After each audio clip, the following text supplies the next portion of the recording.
Hello student, আজকে আমাদের যে চ্যাপ্টারটা চলছিল সেটা হচ্ছে মানি, ইনফ্লেশন এবং আনএমপ্লয়মেন্ট, ম্যাক্রো ইকোনমিক্সের 5 নম্বর চ্যাপ্টার। আজকে এটা 7 নম্বর ক্লাস চলছে, 7 নম্বর ক্লাস। লাস্ট ক্লাসে আমরা পড়েছিলাম ডিমান্ড পুল ইনফ্লেশন, পড়েছিলাম হোয়াট ইজ ইনফ্লেশন, তারপর তার পাশাপাশি পড়েছিলাম what is demand pull inflation এবং সেটা মানে ডায়াগ্রাম আকারে অ্যানালাইসিস করেছিলাম। আজকের ক্লাসে আমরা আলোচনা করব কস্ট পুশ। কস্ট পুশ কি বললাম? Cost push, cost push inflation. দেখো, কস্ট পুশ ইনফ্লেশন এটা পড়বো। তা আমরা একটু জাস্ট রিকল করে নিই, ডিমান্ড পুল ইনফ্লেশনে কি করেছিলাম। ডিমান্ড পুল ইনফ্লেশনে আমরা শিখেছিলাম যে মার্কেটে কোনো একটা প্রোডাক্টের ডিমান্ড বেড়ে যাচ্ছে, ডিমান্ড বাড়ছে। দেখো, মার্কেটে কোনো একটা প্রোডাক্টের ডিমান্ড বাড়ছে কিন্তু সাপ্লাইয়ের কোনো চেঞ্জ হচ্ছে না। সাপ্লাইয়ের কোনো, আমরা যেমন টিভির এক্সাম্পল দিয়েছিলাম, ধরো মার্কেটে আমার 20টা টিভির চাহিদা আছে, কিন্তু আমার 20টা টিভির চাহিদা আছে, কিন্তু আমার কাছে টিভি কটা আছে, অর্থাৎ টিভির সাপ্লাই কটা আছে, টিভির সাপ্লাই আছে 10টা, কিন্তু ডিমান্ড আছে কটা? 20টা। তাহলে এরকম অবস্থায় কি হচ্ছে নিজে বোঝার চেষ্টা করো। ডিমান্ড বাড়ছে, তাই না? ডিমান্ড বাড়ছে মানে ডিমান্ড বেশি সাপ্লাই কম। স্যার কিভাবে? দেখো, আমি তোমাকে এখানে ছোট্ট একটু করে বোঝাচ্ছি। মার্কেটে তোমার টিভির ডিমান্ড আছে 20টা, আর তোমার টিভির সাপ্লাই আছে কটা? 10টা। তাহলে বড় কে? ডিমান্ড বড় না সাপ্লাই বড়? স্যার ডিমান্ড বড়, ডিমান্ড বড়। তাহলে তুমি ভাবো, তোমার কাছে 10টা টিভির সাপ্লাই আছে, তুমি কি করে কাস্টমারকে বা কনজিউমারকে 20টা টিভি দিতে পারবে? কোনোদিন পসিবল না। এরকম পরিস্থিতিতে কি হয়? এরকম পরিস্থিতিতে প্রোডাক্টের প্রাইসটা বাড়িয়ে দিতে হয়। তাই লিখেছি ডিমান্ড বাড়ছে কিন্তু সাপ্লাইয়ের কোনো চেঞ্জ নেই। ডিমান্ড বাড়ছে কিন্তু সাপ্লাই কিন্তু হচ্ছে না। সাপ্লাই আগে যা ছিল এখনই তাই আছে, সাপ্লাইয়ের কোনো চেঞ্জ হচ্ছে না। ঠিক আছে, সাপ্লাইয়ের কোনো চেঞ্জ হচ্ছে না, মাথায় রাখতে হবে, এটা ভুললে কিন্তু চলবে না। সাপ্লাইয়ের কোনো চেঞ্জ হচ্ছে না, অর্থাৎ তাহলে সাপ্লাইয়ের যদি চেঞ্জ না হয়, তোমার 10টা টিভি ছিল 10টা টিভিই থাকবে। ঠিক আছে, 10টা টিভিটা ওটা তোমার সাপ্লাই বাড়বে না। ঠিক আছে, সাপ্লাই যা ছিল তাই হচ্ছে, তাহলে ডিমান্ড তো বেশি, তাই ডিমান্ড গেটার দেন সাপ্লাই, তাই না? তো ডিমান্ড বেশি, সাপ্লাইয়ের জন্য ডিমান্ড বেশি। তাহলে এরকম পরিস্থিতি কি করতে হবে? প্রাইস লেভেলটা তোমার ইনক্রিজ করে দিতে হবে। এরকম অবস্থা তোমার প্রাইস লেভেলটা ইনক্রিজ করে দিতে হবে। এটাই আমরা পড়েছিলাম ডিমান্ড পুল ইনফ্লেশন। এবার আজকে আমরা পড়বো কি? Cost push inflation. জিনিসটা কি একটু যদি কনসেপ্টটা বোঝার চেষ্টা করি। ডিমান্ডের কোনো চেঞ্জ হচ্ছে না, ডিমান্ড আগে যা ছিল এখন তাই আছে, ডিমান্ডের কোনো চেঞ্জ হচ্ছে না। দেখো, আমি যদি তোমাকে বলি কস্ট পুশ ইনফ্লেশন জিনিসটা কি, এখানে ছোট্ট করে দেখিয়ে দিচ্ছি। ডিমান্ড, ঠিক আছে, আর ধরো সাপ্লাই। ধরো ডিমান্ড আর সাপ্লাই একই লেভেলে ছিল। ডিমান্ড যা ছিল, ডিমান্ড এখানেই আছে, ডিমান্ড চেঞ্জ হচ্ছে না, ডিমান্ড এই অবস্থায় আছে, কিন্তু সাপ্লাই কি হচ্ছে? আস্তে আস্তে কমে যাচ্ছে। এটাকে বলা হয় কস্ট পুশ ইনফ্লেশন। তার মানে কি বললাম? ডিমান্ড যা ছিল, ডিমান্ড এখন তাই আছে, ডিমান্ড কনস্ট্যান্ট আছে, ডিমান্ড তোমার কনস্ট্যান্ট আছে, কিন্তু সাপ্লাইটা কি হচ্ছে? সাপ্লাই ধীরে ধীরে কমছে। এরকম যখন সিচুয়েশন ক্রিয়েট হয় তখন তাকে বলে কস্ট পুশ ইনফ্লেশন। দেখো কি লিখেছে, ডিমান্ডের নো চেঞ্জ, সাপ্লাই ধীরে ধীরে কমছে, সাপ্লাই কমছে। ঠিক আছে, তো সাপ্লাই কমছে, ডিমান্ডের চেঞ্জ হচ্ছে না। তো এরকম পরিস্থিতিতেও ডিমান্ড বেশি হবে, সাপ্লাইয়ের তুলনায় ডিমান্ডটা বেশি হবে। ঠিক আছে, তো এরকম পরিস্থিতিতে তোমার প্রাইসটা বেড়ে যায়। কি করে কিভাবে হয় এইগুলো আমরা সব ডিটেলসে বুঝবো। তো এটা বুঝতে পারলে দেখো, আরে ডিমান্ড আর সাপ্লাই একই লেভেলে ছিল, ঠিক আছে, ডিমান্ড আর সাপ্লাই একই লেভেলে ছিল, কিন্তু ডিমান্ড যা ছিল তাই আছে, কিন্তু সাপ্লাই ধীরে ধীরে কমছে। তাহলে কে বড় হবে? ডিমান্ড বড় হবে না সাপ্লাই বড় হবে? স্যার অফকোর্স ডিমান্ড বড় হবে। তাই তো এখানে করেছি ডিমান্ড গ্রেটার দ্যান সাপ্লাই। আর ডিমান্ড যদি বেশি হয়, সাপ্লাই তোমার যা সাপ্লাই থাকা দরকার, ঠিক আছে, সাপ্লাইয়ের তুলনায় যদি ডিমান্ড বেশি হয় তাহলে তোমার প্রাইস লেভেল অবশ্যই বাড়াতে হবে। এটা হচ্ছে কস্ট পুশ ইনফ্লেশন। ঠিক আছে, তো তুমি দেখো, এটা দেখলে পুরো ব্যাপারটা ক্লিয়ার হবে। লেখাটা কি আছে বলছে, কস্ট পুশ ইনফ্লেশন কখন হয়? When there is fall in level of supply, যখন সাপ্লাই কমতে থাকে। দেখো এখানে কি লেখা আছে, এখানে কি সিচুয়েশন কি হয়েছে? ডিমান্ড বড়, সাপ্লাই ছোট, সাপ্লাই হচ্ছে ডিমান্ড বেশি। তাহলে কি বললাম? কস্ট পুশ ইনফ্লেশন কখন হবে? এটা তোমার মাথার মধ্যে সারাক্ষণ ঘুরতে হবে। যখন সাপ্লাই কমে তখনই কিন্তু কস্ট পুশ ইনফ্লেশন দেখা দেয়। ঠিক আছে, তো এখন তুমি বলবে স্যার কেন ডিমান্ড পুল ইনফ্লেশনে কি ছিল? ডিমান্ড পুল ইনফ্লেশনে ডিমান্ড কি হচ্ছিল? ডিমান্ড বাড়ছিল। ডিমান্ড পুল ইনফ্লেশনে ডিমান্ড বাড়ছে, ঠিক আছে? ডিমান্ড পুল ইনফ্লেশন ডিমান্ড বাড়ছে কিন্তু সাপ্লাই কনস্ট্যান্ট ছিল। কিন্তু কস্ট পুল ইনফ্লেশনে কি হচ্ছে? ডিমান্ড কনস্ট্যান্ট কিন্তু সাপ্লাই ধীরে ধীরে কমছে। তাহলে কস্ট পুল ইনফ্লেশন কখন দেখা যাবে? যখন when there is fall in level of supply যখন কমবে, ঠিক আছে? এখন তুমি বলতে পারো স্যার সাপ্লাই কমবে কেন? কেন, কি কারণে সাপ্লাই? তোমার মানে প্রশ্ন উঠতে পারে সাপ্লাই কেন কমবে, এটাই তোমাদের বলে দিচ্ছি। দেখো, প্রডিউসারকে যে কোনো প্রোডাক্ট তৈরি করে তাকেই তো প্রডিউসার বলে, উৎপাদক, ঠিক আছে? প্রডিউসার ফলস ইট সাপ্লাই, প্রডিউসার মানে সাপ্লাইটা কে কমিয়ে দেবে? মানে প্রোডাকশন করা কে বন্ধ? প্রোডাকশন আগে যে লেভেলে প্রোডাকশন হচ্ছিল সেই লেভেলে প্রোডাকশন ধরো আমি বলছি, ধরো প্রোডাকশন হচ্ছে, ধরো পেন তৈরি হচ্ছে, মার্কার পেন তৈরি হচ্ছে, ঠিক আছে? মার্কার পেন তৈরি হচ্ছে, তো যে মার্কার পেন তৈরি করে প্রডিউসার বলে, সে প্রডিউসার মার্কার পেনের প্রোডাকশনটা ধীরে ধীরে কমিয়ে দিচ্ছে। তাই বলছি প্রডিউসার ফলস ইটস সাপ্লাই, ঠিক আছে? ও falls it's supply due to fall in profit. তার মানে তো বোঝার চেষ্টা করতে হবে, প্রডিউসার ফলস ইটস সাপ্লাই, ঠিক আছে? সাপ্লাইটা ফল করছে কেন? Due to fall in profit. Common ব্যাপার। যদি তুমি কোনো একটা প্রোডাক্ট তৈরি করছো, সেই প্রোডাক্ট থেকে যদি তুমি সেরকমভাবে প্রফিটই না পাও, তাহলে তুমি ওই প্রোডাক্টটা কেন তৈরি করবে? স্যার কেন প্রফিট হচ্ছে না? আমি যে প্রোডাক্টটা তৈরি করছি প্রফিটটা কেন হচ্ছে না? দেখুন কি প্রফিট ফলস, কেন প্রফিটটা কমছে কেন? Due to rise in cost of production. মানে আমরা কোনো প্রোডাক্ট তৈরি করতে গেলে তার পেছনে তো প্রচুর খরচাপাতি হয়, দেখা গেল খরচা বেশি। কেন খরচা বেরিয়ে যাচ্ছে? দেখো, তুমি আগে যে ম্যাটেরিয়ালের দাম বেড়ে গেছে এখন মার্কেটে, এখন দেখতে পারো যে লেবারদের রেট বেড়ে গেছে, তো বিভিন্ন কারণে। আর এইগুলো যদি বেড়ে যায় তাহলে প্রোডাকশনের কস্ট বেড়ে যাবে, আর প্রোডাকশনের কস্ট বেড়ে যাচ্ছে। তো প্রোডাকশনের কস্ট বেড়ে গেলে তুমি মার্কেটে যখন প্রোডাক্টটা বেচবে সেটা বেশি দামে বেচতে হবে, কিন্তু কাস্টমার তো বেশি দাম দিতে চাইছে না। আর কাস্টমার যদি বেশি দাম দিতে না চায় তাহলে কি তুমি তোমার পকেট থেকে টাকা দিয়ে কাস্টমারকে মাল বেচবে? কখনোই নয়। তো এই কথাগুলোই বলেছে, এই কারণের জন্য প্রডিউসার তার প্রোডাক্টটা মানে অত বেশি প্রোডাকশন করছে না। তো বলছে producer falls it's supply due to fall in profit, ঠিক আছে? তো profit fall due to rise in cost of production. In other words cost push inflation refer to rise in price, ঠিক আছে? Rise in price rising due to increases in the cost of production, মানে cost of production মানে কোনো প্রোডাক্টের cost বেড়ে যাওয়ার জন্য।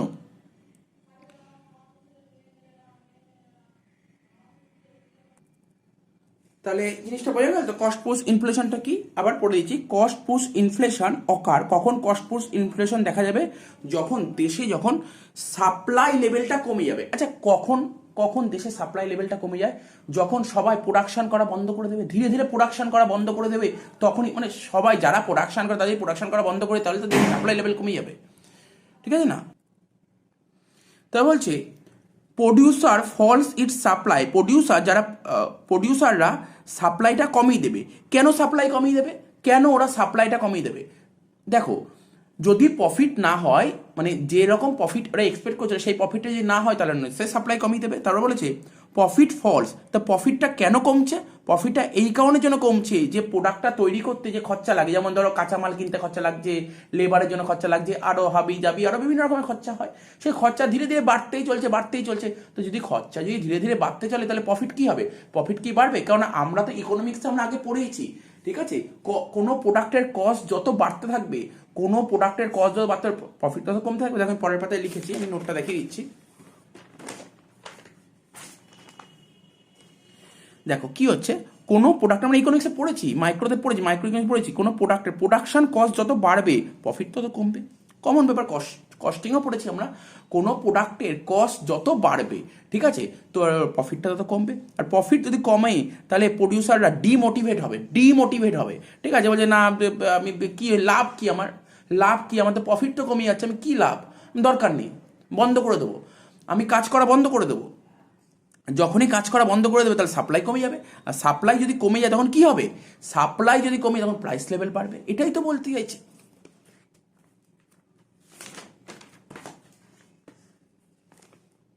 তাই না? তাই বলেছে ইন আদার ওয়ার্ডস, দেখো কি লিখেছে, in other words cost push inflation refers to rise in price. তো বলছে cost push inflation refers to rise in price rising due to increase in the cost of production. ঠিক আছে, কস্ট অফ প্রোডাকশন বাড়ার জন্যই, ঠিক আছে, তো তোমার প্রাইসটা রাইজ করছে। তো বলছে here we assume that there is no change in the level of demand. আমরা এখানে এই অ্যাজুমশন করে নিচ্ছি যে মানে ডিমান্ডের কোনো চেঞ্জ, ডিমান্ড কনস্ট্যান্ট থাকছে। ঠিক আছে, তো এবার আমরা ডায়াগ্রামেটিক্যালি কি বোঝাবো, এটা ডায়াগ্রাম দিয়ে বোঝানোর চেষ্টা করছি। দেখো,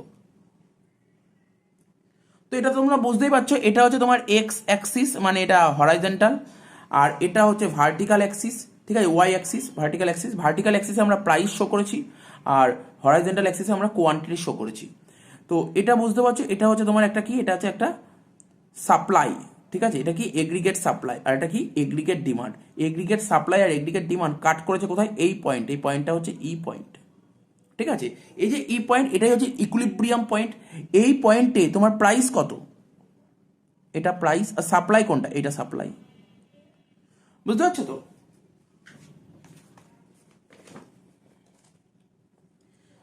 বোঝার চেষ্টা করো, একদম নর্মাল কথা বলেছি। তো এখানে দেখো, এই যে এখানে ডি0, এটা কি, এটা এগ্রিগেট ডিমান্ড, আর হচ্ছে এটা এস0, এটা হচ্ছে এগ্রিগেট সাপ্লাই। আমরা আগেই পড়েছি এগ্রিগেট ডিমান্ড কি, এগ্রিগেট সাপ্লাই কি। ঠিক আছে, তো আর প্রাইস লেভেলটা কি, তো দেখো এই যে এটা এগ্রিগেট ডিমান্ড, এগ্রিগেট সাপ্লাই কাট করেছে কোথায়, ই পয়েন্টে। ই পয়েন্ট হচ্ছে তোমার ইকুইলিব্রিয়াম পয়েন্ট। এই পয়েন্টে প্রাইস কোনটা, OP0। ঠিক আছে, OP0 হচ্ছে তোমার প্রাইস। তাহলে এটা হচ্ছে প্রাইস লেভেল। বলছে কোনো এমন কোনো কারণ, ধরো কিছু কারণ বলছে ইফ ফর সাম রিজন, সেই রিজনগুলো কি, মানে যে কোনো কারণ, যেটা বলছিলাম না, কি কারণ, প্রডিউসাররা কেন সাপ্লাই কমিয়ে দিচ্ছে, ধরো তোমার প্রোডাকশন কস্ট বেড়ে, প্রোডাকশন কস্ট বেড়ে যাচ্ছে, দ্যাট মিনস ওয়েজেস বেড়ে যাচ্ছে, ম্যাটেরিয়ালের কস্ট বেড়ে যাচ্ছে। এই সমস্ত কারণের জন্য প্রোডাকশন কস্ট বেড়ে যাচ্ছে। আর প্রোডাকশন কস্ট যদি বেড়ে যায়, তখন সাপ্লায়ার কি করবে, সাপ্লাইটা কমিয়ে দেবে, সাপ্লাই কমিয়ে দেবে, এবং তারপরে নতুন সাপ্লাই হবে। তো বুঝতে পারছো, এটা কিন্তু সাপ্লাই। এই যে এটা হচ্ছে ইকুইলিব্রিয়াম পয়েন্ট, এই পয়েন্টে প্রাইস হচ্ছে OP0 আর সাপ্লাই হচ্ছে এতটা। তো এখন প্রডিউসার যখন সমস্ত প্রোডাক্ট, মানে কস্ট অফ প্রোডাকশন বেড়ে যাচ্ছে বলে প্রডিউসার সাপ্লাই কমিয়ে দেবে। তো সাপ্লাই কমিয়ে দেবে মানে কোথায় হবে সাপ্লাইটা, সাপ্লাই কমিয়ে দেবে মানে সাপ্লাই, দেখো সাপ্লাই এরকম ছিল, এখন যদি সাপ্লাই কমিয়ে যায় তাহলে এই দিক হবে আর একটু লেফটের দিকে আসবে, তো মানে এরকম ওপরের দিক থেকে চলে যাবে। ঠিক আছে, ওপরের দিক থেকে চলে যাবে।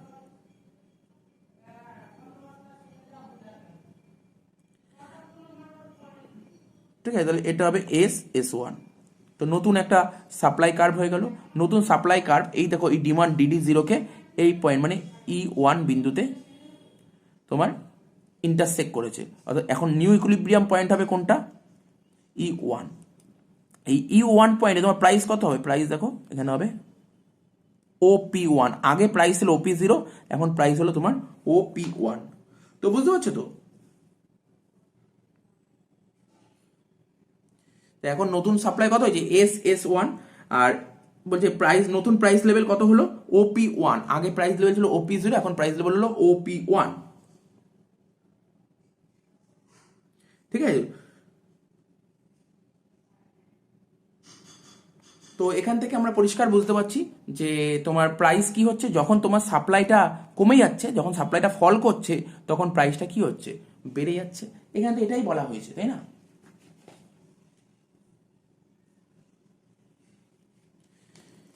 আর এইভাবেই তোমার কস্ট পুশ ইনফ্লেশনটা তৈরি হচ্ছে। তাহলে আশা করি বোঝা গেল, এইটুক ডায়াগ্রাম আকারে বোঝাতে পারলেই হবে, আর কিছু নেই। দেখ আগের পাতে যে ডায়াগ্রামটা দিলাম, কি লেখা লিখতে হবে, এটা লিখেছি। Suppose the aggregate demand is DD0 and aggregate supply is SS0, the price level is at OP0 if for some reason generally rise in wages, cost of material, cost of production increases, the supplier will reduce supply and new supply curve will be SS1. As a result, price level will raise to OP1. ঠিক আছে, so it is seen that rise in cost of production will shift the supply curve towards left and there will be cost push, ঠিক আছে, cost push inflation। এই তো দিয়েছে। Next একটা question, খুব সুন্দর কোশ্চেন দিয়েছে। এই কোশ্চেনটা ভালো করে পড়তে হবে তোমাদের, ইম্পর্টেন্ট আছে কোশ্চেনটা। বলছে এক্সামিন, ঠিক আছে, বলছে justifiability of making distinguish between this kind of inflation, মানে cost push inflation and demand pull inflation. বলতে চাইছি যে কস্ট পুশ ইনফ্লেশন আর ডিমান্ড পুল ইনফ্লেশন, আমরা লাস্ট ক্লাসে ডিমান্ড পুল ইনফ্লেশন পড়েছি আর আজকে পড়লাম কস্ট পুশ ইনফ্লেশন। এই দুটো ইনফ্লেশনের মধ্যে যে ডিফারেন্সটা, ঠিক আছে, এই ডিফারেন্সটা তোমার ডিটারমাইন করার ক্ষেত্রে যুক্তি কতখানি, ঠিক আছে। তো এখানে দেখো কি লেখা আছে, আমি একটা করে লাইন বাই লাইন মানে বলে দিচ্ছি কি বলতে চাইছে। দুটো টপিক তো পড়ে নিলাম, এবার এটা আলাদা করে পড়বো। It is very important to distinguish between demand pull inflation and cost push inflation for controlling such inflation. এখানে বলতে চেয়েছে যে ইনফ্লেশনটা কন্ট্রোলিং সাচ ইনফ্লেশন, তো ইনফ্লেশন কন্ট্রোল করার জন্য, ঠিক আছে, ইনফ্লেশনটা কন্ট্রোল করার জন্য ডিমান্ড পুল ইনফ্লেশন আর কস্ট পুশ ইনফ্লেশনের মধ্যে ডিফারেন্স করা খুব জরুরি, খুবই জরুরি, একান্তভাবে জরুরি।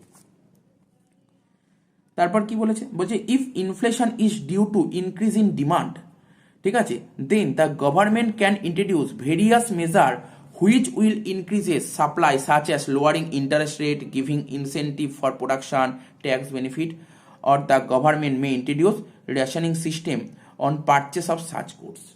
তাহলে এখানে কি বলতে চাইছে, এখানে বলতে চাইছে যদি ইনফ্লেশনটা, যদি দেখো ইনফ্লেশন দুটো কারণে বলছে, একটা কস্টের কারণেও হতে পারে আর ডিমান্ডের কারণেও হতে পারে।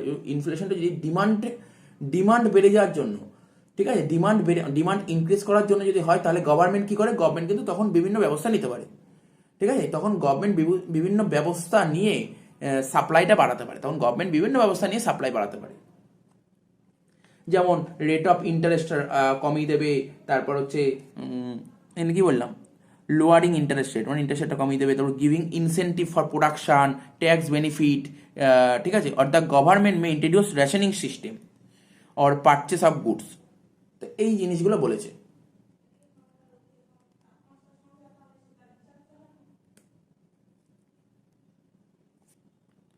এবার বলেছে if the inflation is due to rise in cost, তো কস্টের কারণে যদি ইনফ্লেশনটা বেড়ে যায়, then the government can freeze DA, salary extra, or can give subsidy to the producer, ঠিক আছে, অর ক্যান সাপ্লাই র material two the producer at low rate. বলছে এই ইনফ্লেশন যদি তোমার কিসের জন্য, মানে কস্টের কারণ, কস্ট বেড়ে যাওয়ার কারণে হয়, তখন কি করে গভর্নমেন্ট কি করতে পারে, তখন গভর্নমেন্ট মানে গভর্নমেন্ট এমপ্লয়ীদের, তখন কি করে গভর্নমেন্ট এমপ্লয়ীদের ডিএটা যে বেড়ে যাচ্ছে এটা বন্ধ করে দিতে পারে, তারপর যে বেতনটা যে ইনক্রিমেন্ট, স্যালারি ইনক্রিমেন্টটা বন্ধ করে দিতে পারে, তারপর যে কোনো একটা প্রোডাক্ট তৈরি হবে না, সেই সমস্ত তৈরি হওয়ার ব্যাপারে যে প্রোডাকশন কস্টের সাবসিডি দিতে পারে, ঠিক আছে। আর যারা কোনো প্রোডাক্ট তৈরি করছে, অর্থাৎ উৎপাদনকারী প্রডিউসার, এদেরকে কম দামে, সস্তায় কম দামে র মেটেরিয়াল সাপ্লাই করতে পারে। এইটাই লিখবে তোমরা, আর কিছু লিখতে হবে না। তো আশা করি বুঝতে পারলে কি বলতে চেয়েছি এখানটায়। এরপরের কোশ্চেনটা দেখো, ছোট, এটা অতটা ইম্পর্টেন্ট না, বাট একটু জেনে রাখলে ভালো। কস্ট পুশ ইনফ্লেশনের পেছনে কস্টগুলি কি কি, কারণগুলো কি কি, বলছে fall in foreign exchange rate, foreign exchange rate যদি ফল করে, তা আমরা একটা এক্সাম্পল নিয়েছি, আগের এক্সাম্পল নিয়েছিলাম আগের দিনের, একটা পেনের দাম ধরো 10 টাকা, ঠিক আছে, আর $1 ধরো চলছে 70 টাকা, ঠিক আছে। তো ধরো ফরেন থেকে আমাকে আমাদের দেশকে $1 পাঠালো, কেন, পেন কিনবে বলে। তা আমাকে $1 পাঠালো, মানে 70 টাকা পাঠালো, আমি ওদের 7টা পেন সাপ্লাই করে দিলাম, ঠিক আছে। এবার ধরো ডলার 70 টাকা থেকে কমে 50 টাকা হয়ে গেল, আমাকে ওই $1 দিচ্ছে, তখন আমি কটা পেন দেবো, 5টা পেন দিচ্ছি। তো দেখো এখন ফরেন থেকে বললো, দেখো আগে যেখানে $1 7টা পেন পাচ্ছিল, এখন $1 5টা পেন পাচ্ছে। তো ওরা কি করলো, ফরেন থেকে যে বললো যে না আর পেন নেবে না, মানে পেনের ওদের চাহিদা কমে গেল, পেনের চাহিদা কিন্তু কমে গেছে। দেখো তুমি বোঝার চেষ্টা করো, আগে পেন নিচ্ছিল, কারণ বলছে না, এখন বলছে পেন সাপ্লাই, মানে পেন নেবে না এখন আর, কেননা আগে যেখানে 7টা পেন পাচ্ছিল, এখন সেখানে 5টা পেন পাচ্ছে। তো তখন আমাদের দেশ কি করবে, তার আস্তে আস্তে সাপ্লাইটা কমিয়ে দেওয়ার চেষ্টা করবে, কেননা পেনের তো সেই লেভেলে চাহিদা নেই, তা এখন পেনের সাপ্লাইটা কমিয়ে দেবে। তা পেনের যদি তুমি বোঝার চেষ্টা করো, যদি সাপ্লাই যদি কমে যায়, তখন কি হবে, তখন অটোমেটিক্যালি তোমার প্রাইস লেভেলটা বেড়ে যাবে। যে লো ইন্ডাস্ট্রিয়াল আউটপুট, দেখো লো ইন্ডাস্ট্রিয়াল আউটপুট বলতে কি বোঝানো হয়েছে এখানে, র মেটেরিয়াল, স্কিল লেবার। ধরো র মেটেরিয়াল মানে খুব বাজে টাইপের র মেটেরিয়াল যাচ্ছে, তারপর স্কিল লেবার, সেরকম ধরনের লেবার নেই, স্কিল লেবার নেই, ঠিক আছে। যদি এরকম যদি হয়, এরকম যদি তাহলে মানে সমস্ত প্রডিউসাররা প্রোডাকশন কমিয়ে দিলে সাপ্লাই কমবে, সাপ্লাই কমলে প্রাইস লেভেল বেড়ে যাবে। তারপর ইনক্রিজ ইন প্রোডাকশন ট্যাক্স, কোনো কিছু প্রোডাকশন করতে তো ট্যাক্স লাগে, তো সেই ট্যাক্স যদি বেড়ে যায়, প্রোডাকশন ট্যাক্স যদি বেড়ে যায় তাহলে প্রোডাক্টের কষ্ট বেড়ে যায়, প্রোডাক্টের কস্ট বেড়ে গেলে কী হবে, প্রফিট কমিয়ে, প্রফিট কমে গেলে কী হয়, প্রডিউসাররা ডিমোটিভেট হবে, ঠিক আছে, ডিমোটিভেট হলে কী হয়, সাপ্লাই কমিয়ে দেবে, মানে প্রাইস লেভেল বেড়ে যাবে। আর ব্ল্যাক মার্কেটিং আর হোর্ডিং তুমি বুঝতেই পারছো, দেখবে অনেক বড় বড় বিজনেসম্যান আছে, অনেক সময় কি করে, যেমন ধরো যেই সময় আলুর প্রোডাকশনটা খুব বেশি হচ্ছে, ঠিক আছে, আলুর প্রোডাকশন ধরো খুব বেশি হচ্ছে, তখন অনেকে কি করে, আলুটা না পুরো স্টক করে রেখে দেয়, ব্ল্যাক মার্কেটে বলে, ঠিক আছে, আলুটা স্টক করে রেখে দিল। এবার দেশে যখন খারাপ অবস্থা চলবে, যখন আলুর সাপ্লাই থাকবে না দেশে, দেখবে তখন আলুর সাপ্লাই কমে গেছে, ঠিক আছে, তখন ওরা কি করবে, তখন ওই আলুগুলো বের করবে, বের করে বেশি দামে বেচে দেবে। কিছুই না, বেশ কিছু জায়গায় পেঁয়াজের ক্ষেত্রে আমরা দেখতে পেয়েছিলাম, আরে দেখো না কিছু জায়গায় করোনা ছিল, অনেকে দেখবে অনেকে না মাল স্টক করে রেখে দিয়েছিল, গোডাউনে মাল স্টক করে রেখেছিল, ঠিক আছে, যখন মার্কেটে যখন মাল পাওয়া যাচ্ছিল না তখন ওরা বেশি দামে মালগুলো বেঁচে দিয়েছিল। এটাই হচ্ছে ব্ল্যাক মার্কেট অ্যান্ড হোর্ডিং। তো আশা করি বোঝা গেল ব্যাপারটা। তাহলে আমরা লাস্ট ক্লাসে পড়লাম ডিমান্ড পুল ইনফ্লেশন, আর এখন পড়লাম কস্ট পুশ ইনফ্লেশন। খুবই ইম্পর্টেন্ট কোশ্চেন, দুটো কোশ্চেন খুবই ইম্পর্টেন্ট, ভালো করে পড়বে, আর ভালো করে যদি পড়া হয় তাহলে তুমি কিন্তু এর ডিফারেন্সটা পড়তে পারবে। মানে এমনি তো আলাদা করে পড়লাম, এবার শুধু ধরো পরীক্ষায় দিতে পারে difference between demand pull inflation and cost push inflation, ঠিক আছে। তো দেখো এখন যে কোশ্চেনটা পড়ছি সেটা কোশ্চেনটা কি বলেছে, বলছে ডিফারেন্স বিটুইন ডিমান্ড পুল, ঠিক আছে, demand pool and cost push, ঠিক আছে, এটা পুশ হবে, push, demand pool and cost push inflation, বা ডিফারেন্স বের করতে বলেছে।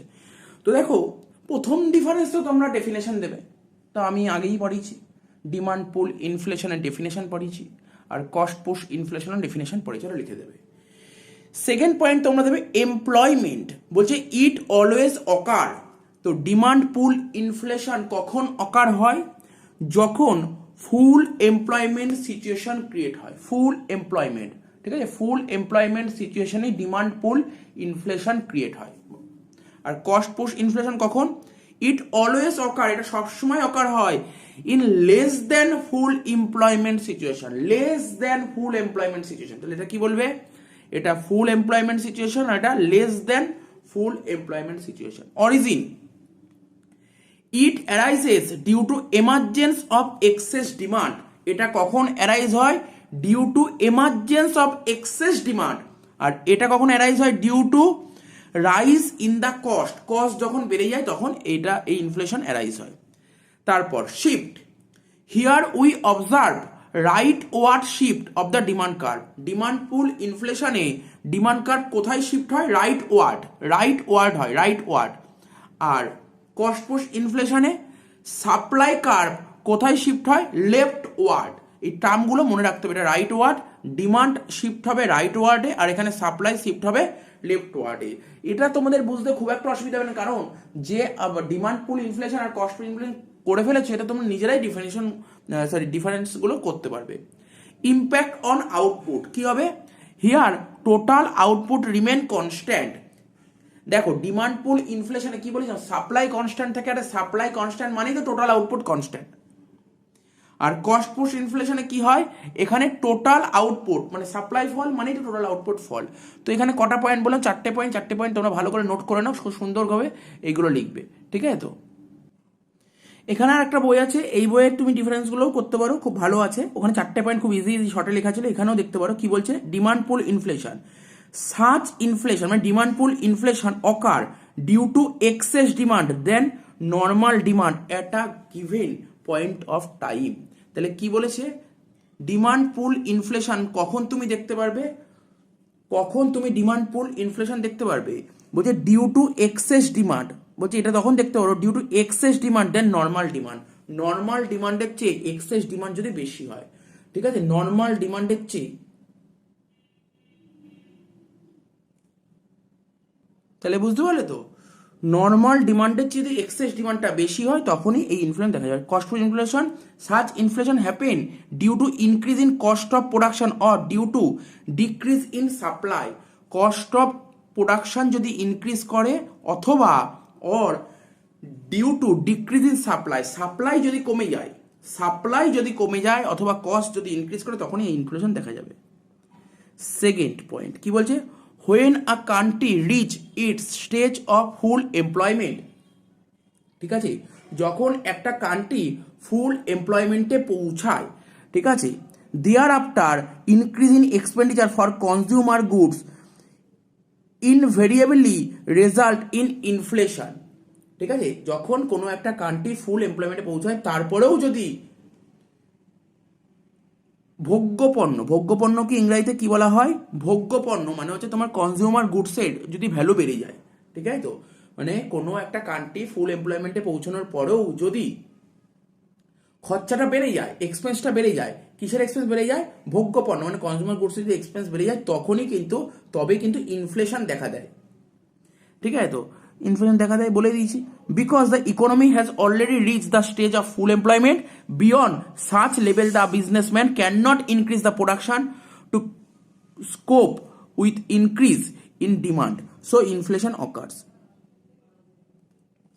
2 নম্বর এখানে কি বলেছে, on the other hand cost push inflation can occur at any stage, যে কোনো স্টেজে কস্ট পুশ ইনফ্লেশন দেখা যেতে পারে, the economy need not reach the stage of full employment, মানে ইকোনমিক্সে, ঠিক আছে, ইকোনমিতে যে কোনো সময় অ্যাট এনি টাইম এই ইনফ্লেশন দেখা যেতে পারে, তা এর জন্য দেশকে কিন্তু ফুল এমপ্লয়মেন্টে পৌঁছানো ওই জন্যই।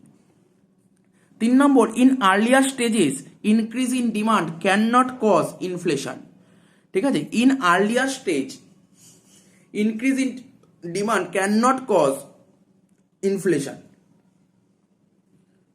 বলছে আর্লিয়ার স্টেজে মানে ডিমান্ড যদি ইনক্রিজ করে, ডিমান্ড ইনক্রিজ করলে কিন্তু ইনফ্লেশন ইনক্রিজ করে না, because the price raising effect of the assume increase in demand are offset by the price reducing effect of increases in supply.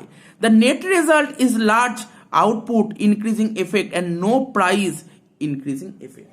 তো এখানে কি বলছে, ইনিশিয়াল স্টেজে ডিমান্ড যদি ইনক্রিজ করে তাহলে কিন্তু ডিমান্ড ইনক্রিজ করলে কিন্তু তোমার ইনফ্লেশনটা ইনক্রিজ করবে এমন কথা নেই। তো এর পেছনে কারণ আছে, কারণ যে ডিমান্ড যে ইনক্রিজ করছে না, মানে কি বলবো, ডিমান্ড পুল ইনফ্লেশন যেটা বলছে,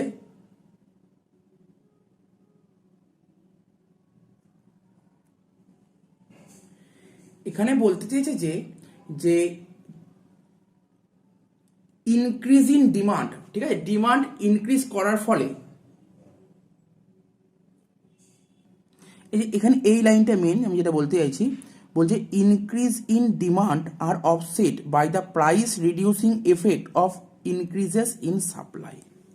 ঠিক আছে, increase in demand are offset by the price reducing effect of increasing supply, মানে বলছে আর্লিয়ার স্টেজে ডিমান্ড ইনক্রিজ করলেও ইনফ্লেশনটা ইনক্রিজ করে না। আর এখানে cost push inflation can be seen at any stage of economy, যে কোনো স্টেজে কস্ট পুশ ইনফ্লেশন দেখা যেতে পারে, and it's effect will be same through out inflation period.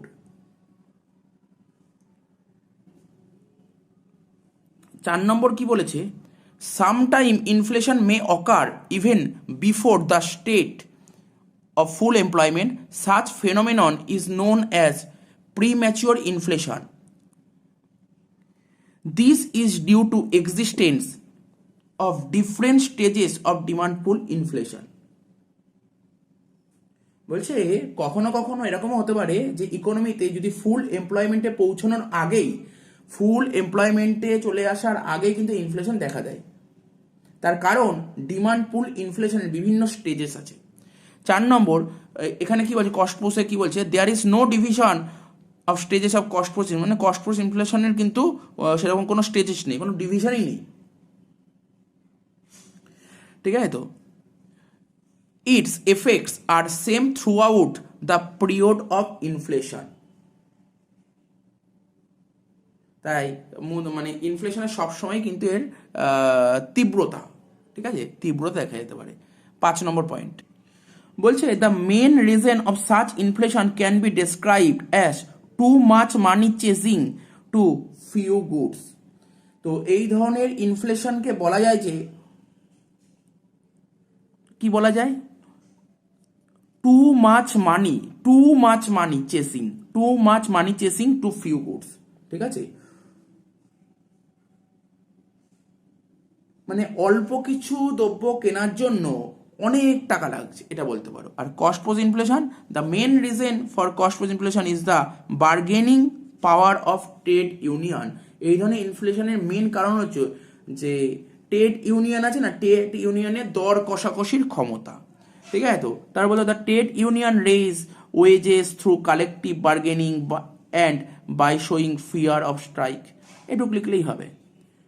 তো বলে দিলাম, ঠিক আছে, আমরা এটা বলে দিলাম ডিমান্ড পুল ইনফ্লেশন আর কস্ট পুল ইনফ্লেশনের মধ্যে ডিফারেন্সগুলো কি। এখানে অনেক কিছু ডিফারেন্স বেরিয়ে এসছে, ঠিক আছে? আমরা যেটা পড়েছি আগে সেটা আগে পড়ে নাও, তারপর এই জিনিসগুলো লিখতে খুব একটা অসুবিধা হবে না, ঠিক আছে? এখানে মোটামুটি 5টার মতন পয়েন্ট তোমরা খুবই ভালো করে পড়বে, ঠিক আছে? তার মধ্যে একটা ডেফিনেশন পয়েন্টটা চলেই আসছে, ঠিক আছে? একটা ফুল এমপ্লয়মেন্ট, ওই পয়েন্টটা তোমরা দিয়ে দেবে। ডিমান্ড কার্ভটা কেমন হয়, একটা ডিমান্ড কার্ভ শিফটিংটা বলবে, আর ওখানে সাপ্লাই কার্ভের শিফটিংটা বলবে। এই পয়েন্টগুলো তোমরা বলবে, তাহলে তোমাদের হয়ে যাবে। তো বোঝা গেল, এই কোশ্চেনটাও বোঝা গেল। এই কোশ্চেনটা ভালো করে কমপ্লিট করে নেবে, রেডি করে নেবে। আমি নোট দিয়ে দিলাম, ইংলিশে লিখলে কি নোট দিতে হবে, আর বাংলার নোটটা কি হবে, বাংলার নোটটা আমরা পিডিএফ আকারে ডেসক্রিপশন বক্সে দিয়ে দেবো।